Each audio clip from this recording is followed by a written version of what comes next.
במדבר, אני רץ מאז שאני באילת.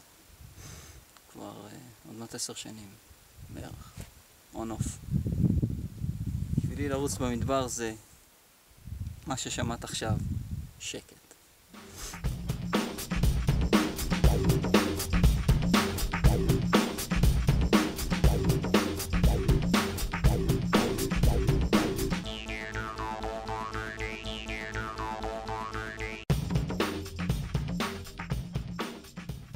לדעתי אנשים יוכלו להיעזר בסדנה טכנית בריצה בהרים בדיוק בשביל זה, בשביל להיות מסוגלים לרוץ בהרים הרבה יותר מהר, הרבה יותר נכון ובעיקר הרבה יותר בטוח.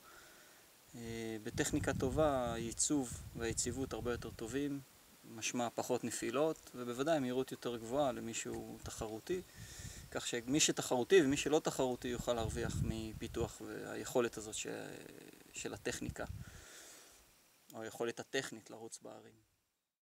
סדנה טכנית בריצת הרים תתרום לכל מי שיגיע, שוב, פיתוח יכולת של טכניקה, ריצת הרים. זה אומר לרוץ באותה מהירות באותו דופק, בדופק יותר נמוך או באותו דופק מהירות יותר גבוהה. פיתוח יציבות, פיתוח השרירים המייצבים, למרות ששוב, הסדנה היא לא לפיתוח הכושר, אלא לפיתוח הטכניקה. אנחנו לא נעבוד פה על נפחים, אבל כן נעבוד פה על טכניקה, וזאת סדנה דניאל ואני הרמנו את הכפפה להרים, להקים סדנה טכנית לריצת הרים, בגלל שהסתבר לנו שיש צורך.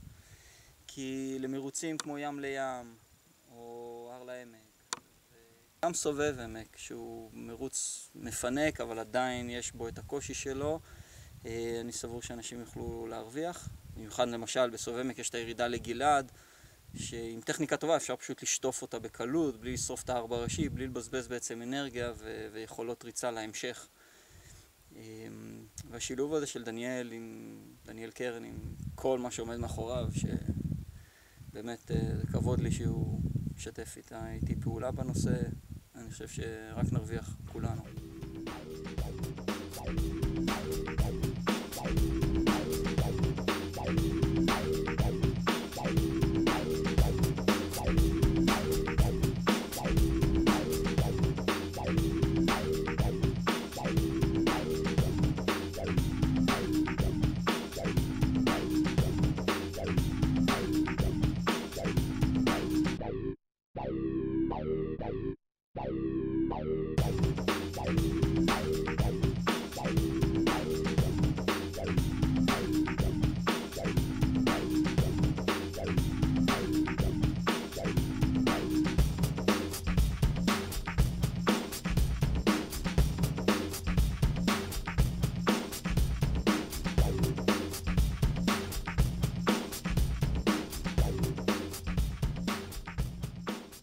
מה שיצפה למשתתפים בסדנה זה 4 אימונים ביום חמישי אחר צהריים, אימון ראשון שהוא לא יהיה בהרים, הוא אימון טכניקה קלה יותר כהכנה, ואני גם אדגים אותה היום למי שירצה להתכונן לקראת הסדנה.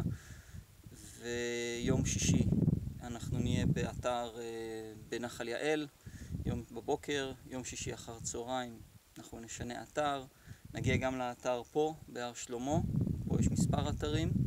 אנחנו כל יום, בעצם כל אימון, נעלה את דרגת הקושי, ואיתה את הפיתוח של יכולת הריצה בהרים.